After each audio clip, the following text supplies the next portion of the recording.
Hey guys, this is James Any Good Brady for ultimatepokercoaching.com, and today I'm just going to go through a hand that I played recently on Party Poker. I think it was the 55 Big Brawl, which is like kind of a knockout tournament. I'm just going to go through a hand today where we're going to talk about kind of attacking big blind ranges, loose big blind defend ranges, which have become a large part of the MTT culture where opponents don't really fold the big blind too much, and we can kind of exploit that basically. And what we're gonna talk about is how we can do that with double, triple barreling.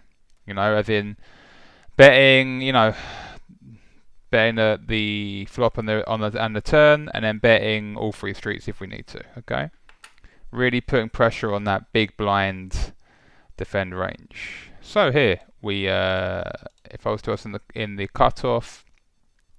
Really easy open here, obviously. Our only options here are really 3x or 2.5x, I would say. You could min raise his hand, but being this deep, being 140 big blinds deep, I think we should be at least going for 2.5x, which is what I'll go for. Could also 3x his hand, but I think both are fine. Folds to the big blind, and unsurprisingly, they call. We get a flop of deuce, queen, jack, two clubs. A hand that, where both opponents can have a decently strong range. I mean, it's unlikely that our opponent is going to have queens or jacks because they're probably going to 3-bet pre versus like a late position open. Could flat jacks, even could flat queens, depends, but kind of unlikely. They can have, I think, all combos of queen jack and queen jack off and queen jack suited. They can have, deuces. They can also have hands like queen deuce off and jack deuce off, and maybe hands like queen deuce suited and jack deuce suited, which I might not open. But they don't really have any overpairs. I don't think people flat aces and kings much this deep. I think people also will 3-bet ace queen a certain amount. But obviously I can have all those hands. I have all combos of, quote unquote the nuts here. Queens, jacks, queen jack, deuces. So in terms of a range advantage, I'd still say that with us having the overpairs, we've got a decent range advantage here. So when our opponent checks, I just go for a small kind of what you call range bet. I'm going to bet range here in terms of, I'm just going to kind of bet my type. What I'm going to bet this size most of the time. I could definitely size up here. I think you can probably split your sizings here with certain hands. Like, if you want to kind of be like polarized and want to be like one and done, let's say you had a hand like, I don't know, king seven of diamonds that you just wanted to bet once, but you also had a hand like pocket deuces that you really wanted to put money in with before the board, gets worse, or for us or our opponent. I think 800 here, 900 could also be fine. But I think this is also going to be, this bet is going to be big enough really versus the extremely wide range of hands. I mean, if we look here, if we go to pre-flop, our opponent is calling the big blinds 65% of the time. So like, that's a lot, And it's probably going to get higher. I mean, people just don't fold the big blind much these days. So we can really, really attack that, okay? So our opponent calls, and we get the 9 of diamonds. Our opponent plays in flow and checks, and here we have two options. Here we can check and try and improve to the nuts. Obviously now we have outs to the nuts, which is so it's obviously a good turn for us, or we could barrel. Really, I mean, thinking about it, I think that it's actually really good here to barrel for a couple of reasons. I think here our opponent, because their flop range is so wide, is going to have a lot of hands like queen 5, queen 4, flush draws, hands like 8-3 of clubs, even weaker 7-3 of clubs. In terms of pairs on the flop, our opponent won't just have like, queen jack, queen 9, queen 10, king jack, king queen anymore, I think a few years ago maybe this barrel wouldn't be as good. But I think our opponent is just going to have so much, junk really, queen 3 off, queen 4 suited, queen 3, jack 3 suited, etc., etc. That we're really going to have a good time here putting a lot of pressure on that range, We also also the 10 of hearts is a really good, card to have. We block king 10, but that's kind of a bit basic to say. We block the nuts, We could also say that we block hands like queen 10 of hearts. We block hands like, jack 10 offsuit. We block 9 10 of hearts, All hands that are going to continue. So I think with these blockers as well, and having the equity that we do, I think it's good to go for a barrel here. And here what I do is, because I'm betting again and polarising myself a little bit, I'm not going to be betting ace-jack here. I might bet ace-jack on the flop, but I won't be betting ace-jack here. I'm going to be checking some amount of my queen X back here as well. I'm going to be checking hands like 7s and 8s now. I'm going to be checking, certain flush draws. So here, when I bet, I want to be kind of polarised, I want to kind of tell him that, tell our opponent that, that we have something, of value, queen jack, 9s, jacks, queens, or that, we're semi-bluffing or something like that.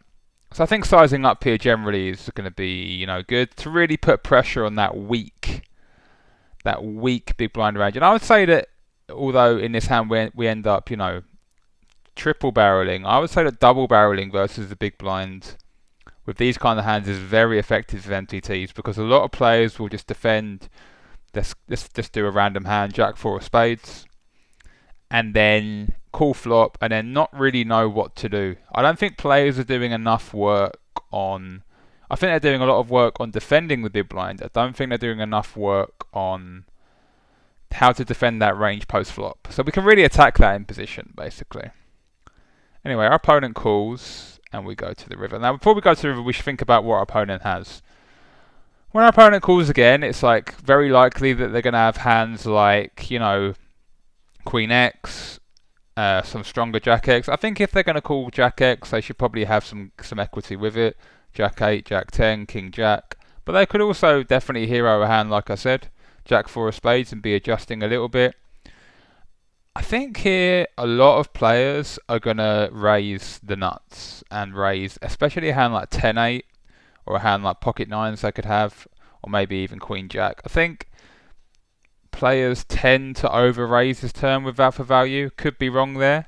So I would say that, I'm not going to cap our opponent particularly. They could definitely just, some opponents might, 100% call their range here. So don't have a raising range on this turn, for instance. But I would say that if he's got a hand like 10-8, I think players, because we're so deep as well, will go for a check raise. I think we can kind of cap their range a little bit in terms of what the population does. But definitely not a blanket statement that we want to use, but definitely something to keep in mind. I think the majority of our opponent's range are like flush draws with gut shots, 9x of clubs, and Queen X.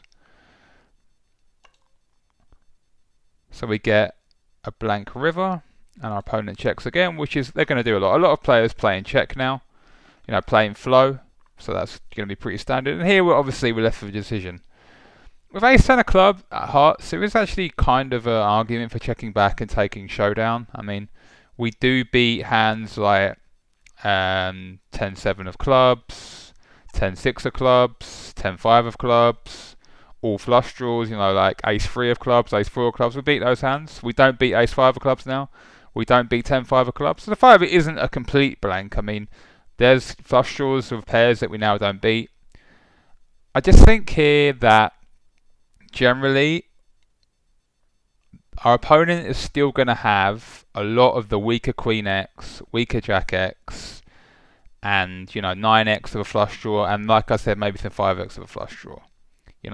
Maybe we sometimes want to check this hand and then obviously bet a hand like 10-7 of hearts, just for nothing. I think that'd be fine. I mean, obviously we want to be betting 10-7 of hearts because we're pretty much at the bottom of our range. Raise 10 of hearts here. I think you can probably mix between a check and a barrel. I just think that our opponent is still going to have a lot of hands like basically pair with gut shots as well, like hands like Jack 8, Jack 10, Jack Queen 8, 9-8, etc., etc. Hands that are going to have a real parts of their range that are going to have real trouble calling three barrels here, And I think, which is actually what I go for. I go for a big size. I go for kind of a polarizing size, because I think here when I bet 3 times, I'm going to have a strong range. I'm not going to be betting like King Queen here 3 times much, or even Ace Queen. When I bet 3 times here, a lot of my range is going to be polar. It's going to be, your straights, sets, etc., and also the other side of my three barrel bluffs. And I've decided to put ace 10 in that range here. I think and I just think that I don't really have much of a half pot size here. I mean, I could exploitatively have like ace queen and just be betting like 2600. I mean, you could also bet ace queen this size, but with a hand like queen 10, I don't think I'm going to have much of a sizing of like 2300 here. I think I'm going to do some checking and things like that. So here I really just want to put maximum pressure on our opponent's range. And this is like definitely an exploitative thing. Like, it's just an adjustment that you should just be making. It's just, although it like in a GTO sense I'm probably over bluffing here a little bit if I'm doing it with ace 10.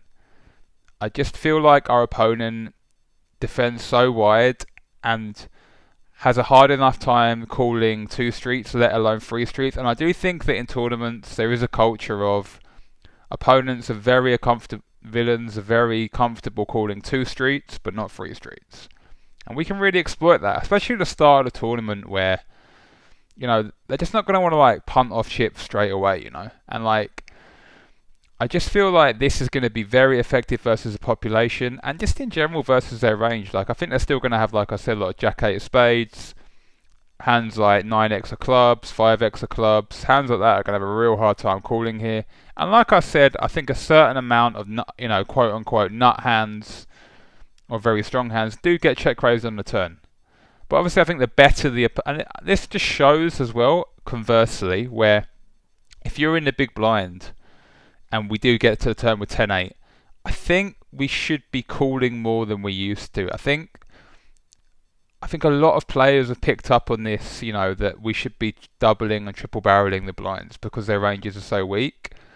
Because people basically, I think, defend probably too wide in the big blind in terms of like probably making a good maths calculation pre-flop, making a good equity call, but then really just not realizing that their hands under-realize a lot in post-flop. So I think this is a good adjustment, and it just really puts a ton of pressure on the big blind's range.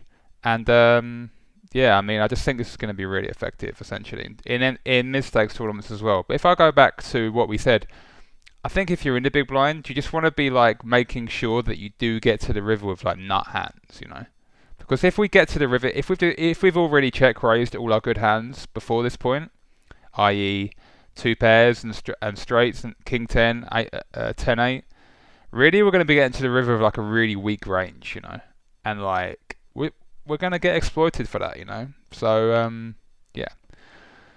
So let's see what happened. Our opponent folded, which is obviously a good result for us. And I think this is going to be effective, I think they're going to I could be bluffing with the best hand there. So maybe in terms of my hand selection, maybe a hand like I said before, 10-7 of hearts would maybe be a better hand selection. Because I can't just be bluffing out king 3 of clubs there, king 4 of clubs. But I do think double barreling and triple barreling versus big blind ranges in the current climate of people defending, you're going to have a very, very good time. And it's going to be very effective in the long run. And also, you can balance, and it's also a good chance for you to balance out your value and your bluffs, and really also create an image where, like, maybe where people think you're more aggressive than you are. Just because you treble barreled your spot, maybe you're just going to get like pocket 10s in for like 100 bigs later on. A lot of players misevaluate opponents, and like you can really like mess your image up a little bit here, and you can use that later on in the tournament where like if players think that you're treble barreling a lot just in this spot, they might go, oh, he's gonna like 4-bet wide. Like poker players love to make assumptions like, oh, he treble barreled that spot, so therefore now he's gonna like 5-bet me wide here, And when we have a value hand, we can make a ton of money in that spot, especially at mid stakes. This is going to be really good and really good to apply in general. Anyway, this has been Deuce Any Good for ultimatepokercoaching.com, and hope this found this video informative and helpful. And if you ever want to get some more coaching from me, sign up for my link on the page, and hope to speak to some of you soon. Thanks very much. Bye bye. Cheers, guys. Good luck at the table.